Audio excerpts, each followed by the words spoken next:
Alright, back with another how-to episode today. In today's one, we are showing how to pull a front diff out of a Patrol. This would apply to what, a GU or GQ Patrol. That's all there is to say. We're into it. Proudly supported by Opus Campers, Ultimate 9, Tread, Superior Engineering, GME, and in part by.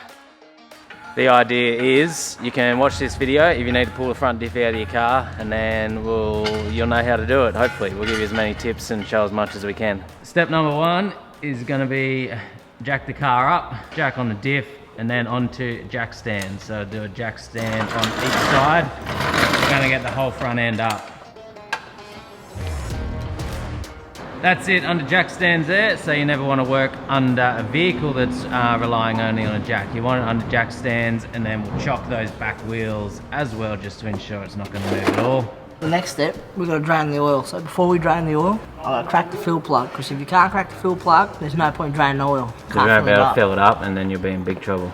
That being your fill plug there, up on the top of the diff. And what size are you using to undo diff plugs? What's that, mate? It's just a 1/2 inch. I'm surprised you knew what it was. That'll get your fill and your bung. So once you've cracked your fill, get down underneath there and undo your bung. Obviously have something ready to catch the oil. Ooh. How's the oil look? The oil looks clean, but yeah, a little bit of furry on here. You know what that means? You got to focus on it, eh? Yeah, she's focused. Ooh. So when you've got the bung out, they're magnetic, so any metal will stick to them, so it's always a good time to check. I suppose you're pulling your diff out anyway, so you're going to see, but you inspect that and see if there's big chunks of metal on it or whatever. If there is, then your diff's cactus. Little shavings are normally normal-ish though, like real fine stuff, but any bigger chunks, nah.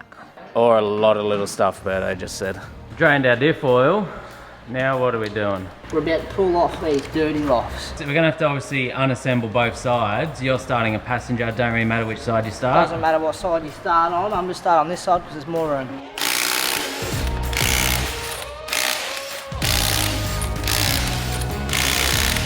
What size is it to get Patrol wheel nuts off? But normally 19 or 21. Next step, I'm undoing the brake caliper, so I'm going to undo the 2 mountain bolts at the back. They're 22s, they're pretty tight. I'm hoping I'll undo them with this thing. There's one at the top there, and there's your bottom one at the bottom back there. 2 bolts to undo. They may ask, hey, why aren't you using a ratchet? Because they're tight. Our ratchet ain't big enough. I'm going to go get it now, but make the job a bit quicker. I'm pulling the brake caliper off currently. I've undone both bolts and now I'm going to remove it. I'm going to sit it up here safe where it won't fall off. The hub comes off now, 8mm Allen key bolts. These ones all around it. So next thing, we need to pull off this inner gear for the hub. There's a circlip on the end, we've got special circlip pliers. Find a little groove in them, pull him off, mate. 2 little grooves in there, they get the tool locked in, boom. Yeah, so you will need circlip pliers to do that part. And the other thing we should say is that's a manual hub. An auto hub doesn't have that circlip there, does it? It's on the inside. Auto hub, your circlip will be further in. On an auto hub, your circlip will be in that groove just there. Now what have you pulled off? The hub and the hub spacer. Next step, I've got to undo the lock ring, which has a big nut and then a lock plate with 2 screws in it. So I'm just undoing those. Now you've got the 2 screws undone. What now? I normally need a little pick to get this ring off, but I don't have one, so I'm trying to get it out with a screwdriver. So there's a little ring there that you have to pick out now. A pick tool would be best. We just have to fight it with a screwdriver. There it is. Oh. She's out. Make sure you clean these up as they come out and sit them somewhere safe in order. Look at that. You're all over it. You want a job? So we need to undo the wheel bearing. Normally there is a special tool for that, but we forgot it. I'll put up on the screen somewhere here what the tool normally looks like, which is the best way to do this, but we'll just do it the backyard version today. If you don't have the tool, you know, lefty loosey, righty tighty. Gently bang it out with a hammer, and then when it comes out we'll show you whereabouts you want to hit it.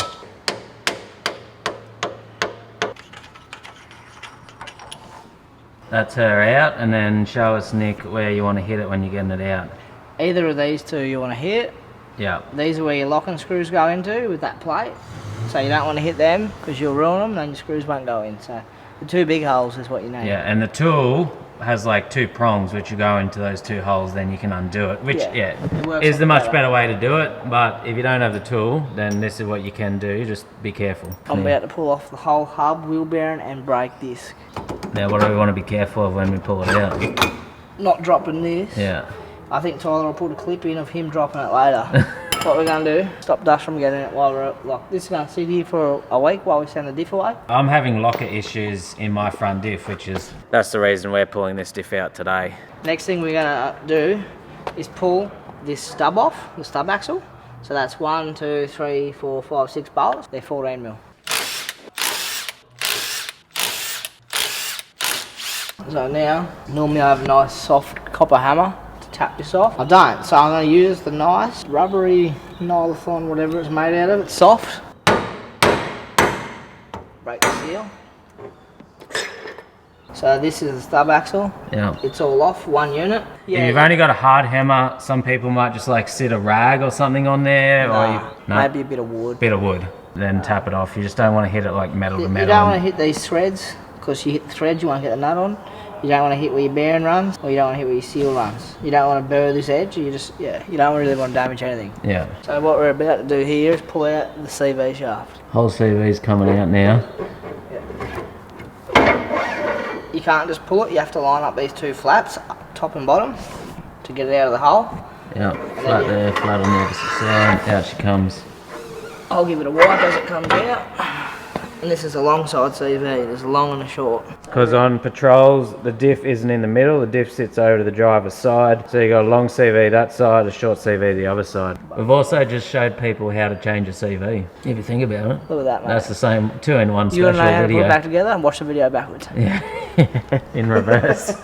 I'm just going to jam that in there, that can stay there. So that's one side undone. It is the exact same on this other side, so I'm not going to film it again. I will just film when the CV comes out, because it's a shorter CV, just to show you the difference there. Other than that, it is all literally identical. So here we go, short side CV coming out. As you see, much shorter than the other side. Now that we've pulled both the axles out, because you need to pull the axles out because they hold the diff in, and the diff has to go back that way. Yeah, they're in the diff. So now they're out of the diff. That's freed the diff up from side to side. Now we've got to free the diff up from behind and pull it out backwards. To disconnect it from out the back, there's a few steps we need to do. What are we going to start with here? I'm going to undo this split pin. Pull this nut off, smack this with a hammer, get that out of the way. So what do you use to undo that split pin? Normally side cutters, but this is all I've got here. This is Tyler's toolbox. I think these come from Noah's Ark. So now that split pin's out of this castle nut, I'm going to undo this castle nut.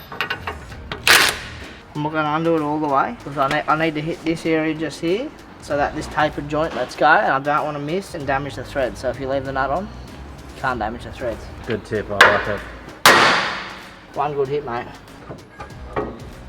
What am I doing here, Tyler? You are undoing the front drive shaft with 2 17mm ring spanners, holding at the front and the back because it's a nut and bolt, and then you can undo it. There's 4 of them. So 4 nuts and bolts off now, just a little bump and she's out. We'll get some zip ties tied up. Next step, front drive shaft's off. Now what? All these bolts around the diff, holding it in, what I undo them. See if I can get in there with the camera, get a shot.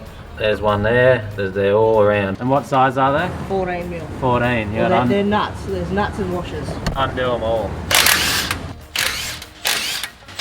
All those 14mm bolts are undone, and then if we zoom in, get in the gap in there, there's a couple of, is there 1 or 2? Just one. Just one 12mm bolt, undo that bracket there, and that bracket is what? It's like a brake line holder. Yeah, okay, so undo that bracket. Nice big pile there of washers and nuts. Look at all the dirt coming off this thing. You think you'd wash it, eh? That's your job. It's my job. I've never washed it, mate. Yeah, but that's the problem. So, I've got my hammer. I've undone all the bolts. This is silicon on, spudgy on, the actual big diff itself.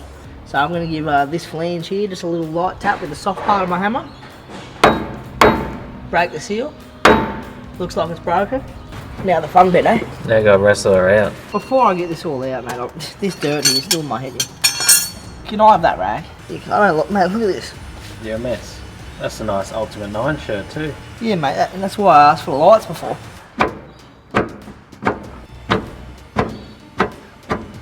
Your car's shit. What's up with it? It's hitting your radius arm bolt.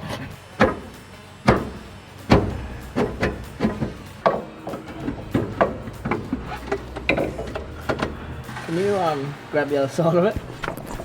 I could probably get it down, but I just want to smash my finger. Perfect. Yeah, you got that. So that is her. Diff is out. There's our front diff all out. So you got the housing, and then this is all the internal part of the diff. You got your crown wheel there, your pinion in underneath it, and this is our locker center here. That's the part we're sending away to get fixed, to work out what's going on in there. But none of that really matters or has anything to do with what we're filming today. So we'll get that fixed up. We'll be back in a couple of weeks when that's all done, and we'll show how to put this diff center and everything back together. Week later, we have this front diff back, and now we'll run through the reinstall of putting it all back together. Berto's in, he's under there, he's already into it. So you're laying some gasket goo. This stuff here. Bit of a sealant on her. Now I think you can use gasket goo, or you can use an actual gasket on these diffs as well. Yeah. Depends, either option. This still has a genuine gasket on there. They're like a metal-y sort of composite gasket. They're pretty good. So I've just put a bit of spudgy on there. You know both. Yeah. It's definitely not going to leak, mate. So, the next thing. I'll get it up in the hole. You know, these things are pretty heavy, so see how we go with that. It's going to be mad fun.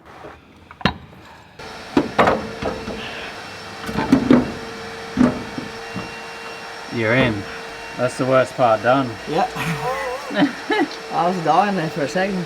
Front diff's back in its spot there now with all the, like, in all its slots of all the nuts, and now you just got to put the bolts. Now you just got to put the nuts and washers all around. And how tight do you do these? You see that? Yeah. That was like 2 duggers. Yeah, okay. So just like a little nip on I just run them down and then give them like an extra little bump. They don't have to be crazy tight. I can probably look up the torque spec if you want. If you do want to be technical, which technically you're meant to be with this sort of stuff, there is torque specifications for every nut and bolt on a car. Where's the best place to find them, Nick? Workshop manual. Workshop manual. So if you want to look up the exact specifications of what those bolts are meant to go to, it'd probably be best. When you've done hundreds of them, like Berto has, you just get a rough feel for what they're meant to be. Next step, I'm going to put the front drive shaft back onto the diff. I've got it zip tied up, so I just cut him down. Shrunk on us, eh? Yeah. There's a slip joint here, but it's obviously not slipping currently.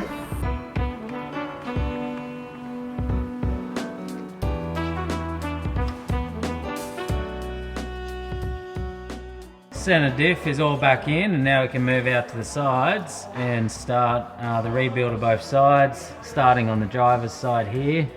And Berto will run us through what you do. I was just making sure our inner axle seal still good. How do you determine it's still good? Well, there's no big tears in it, and the spring's still in the back of the seal. So if springs come out, it won't seal. So if that's no good, you will need new inner axle seals at this point, which is reasonably common. Yeah. Yeah, it's like 50-50 whether you'll need to or not. Yeah. If you do need to get new inner axle seals, we can't really demonstrate it because we didn't get them because we knew ours were good. Yeah. But what's a rough thing of what you do if you need to replace the inner axle seals? You pull that seal out. Yeah, how do you get it out? There's a special seal pulling tool. Yeah. It's like a little hook. You pry it out, and you get like a seal installer, big flat round thing, and you tap the new one in. Don't mess it up. Because if it doesn't seal, then your diff oil will run out into here. Through your wheel bearings. Mix with your grease and then ruin your wheel bearings and everything else in there. Yeah. Now we've got that down pat. Flat on top, flat on bottom. We want to support this shaft for as long as we can on the way in.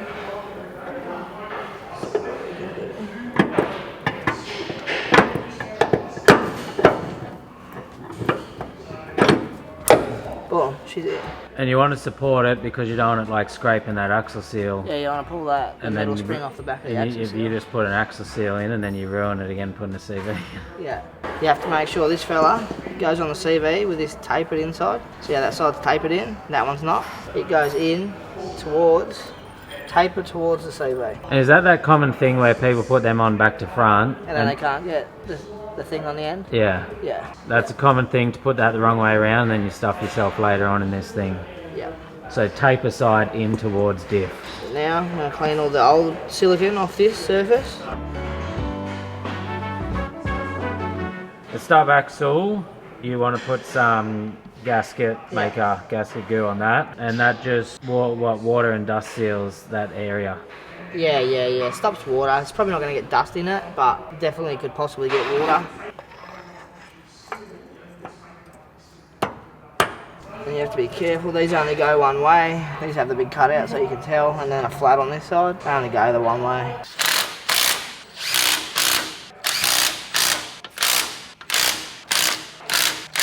And then you want to make sure all your stub axle surfaces are good, where your bearings run. What's the main way you tell that? If there's grooves where the bearings run, so here, at the back, or at the back. So there's a seal goes there, a seal goes here, groove here. They all feel good. Yeah. Steering arm going back on, that we took off earlier. Sits back in the hole. A new split pin, because you don't reuse them.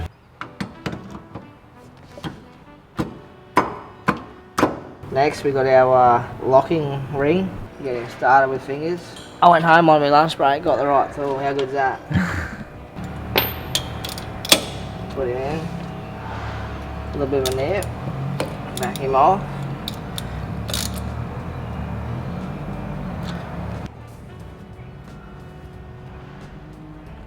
Feels good. So how tight are you going on that? There's no torque spec on it. Yeah, but what are you thinking in your head? Well, first what I do is I crank him, give him just a little bit of a nip.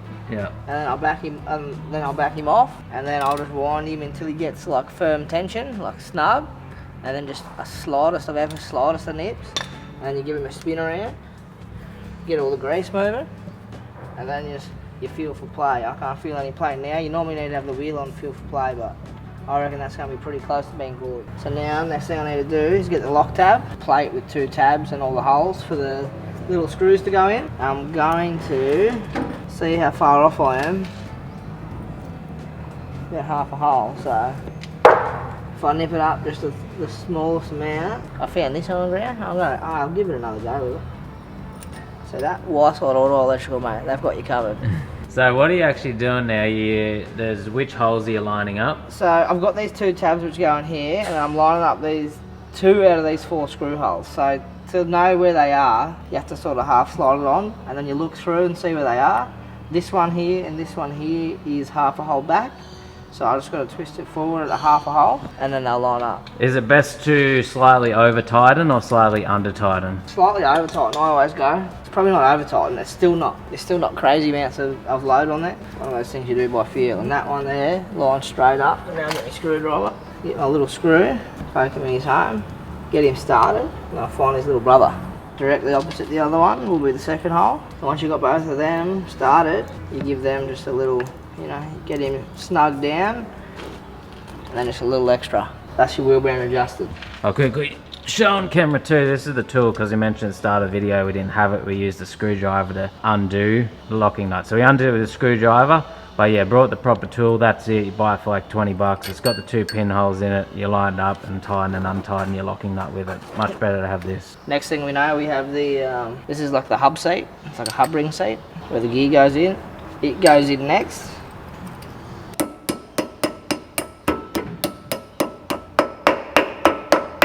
You always want to go around in that circle so it goes in square, not just all in one side.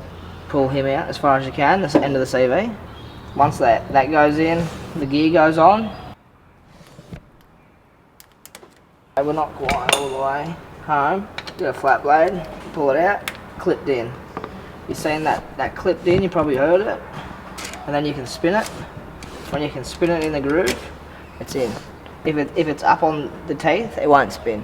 I'm going to need my tool assistant to pass me another sweet tool. Yeah, what? The spudgy. And that Allen key, you may as well pass that to you while I won't have to dock your pay for you being slow, right? So hubs in, and then do up your 6 Allen keys. They're not done up yet because it's not straight.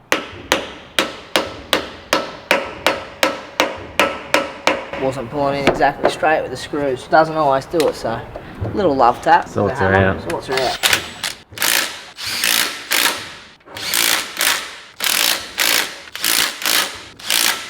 I'm thinking, where did I put my brake caliper parts? Boom. There they are. Back of the caliper, mate. You know why I put them there? So they didn't get lost. That's right. So now, make sure the brake pads are spread apart. Make sure that when you put it on, there's no kink in the hose.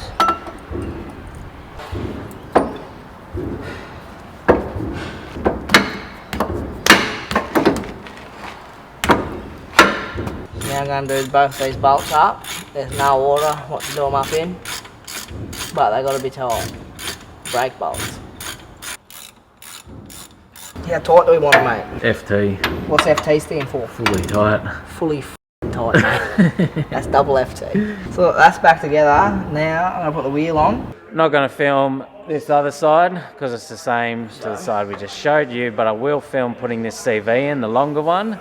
It can be a little bit more tricky to put in and does catch some people out.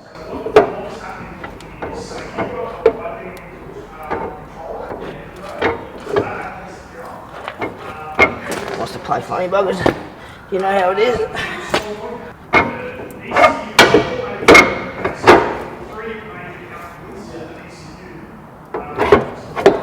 Just came in pouring rain, so sorry it's a little bit noisy, but next thing we're going to do is fill this diff up with diff oil.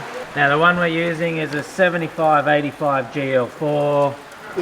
What's your recommendations for diff oils? You gotta follow the manufacturer's specifications. So for this, 7585 GL4. How much goes in? Pretty sure front diff on one of these is 5.4 litres. Yeah. But all you do is if you're on level flat, which I'm assuming if you're on jack stands, you're going to be on level flat ground, you pump it up until it starts dribbling out of this top hole and then you're full. Nice clear diff oil, mate. It's a bit easier than those squeezy things, eh? Yeah, mate. Look, I'm getting you some tool upgrades around here. Got myself this tool upgrade. With my money. Yeah. So there it is, just hit the top. Just running out a little bit, that's fine. And you'll plug her up. No hole too big, too small. I'll plug it. See that, mate? Didn't even have to go to the gym this morning. It wasn't a struggle like that, Diff. That was so heavy. I nearly died. Took a lot of willpower. If the camera wasn't there, mate, it would have been back on the ground. So tyres on, and then you're going to do your wheel nuts up. What order do we do these, mate? Oh, criss, diagonal. A little bit. A little bit. I'll go back to the one I started on. So I didn't do it all the way.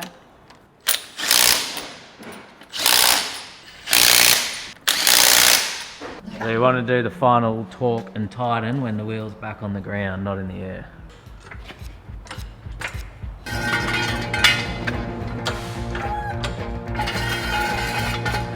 So, got the torque wrench, mate, to go over. Unit meters, 122 is what I've got it set to.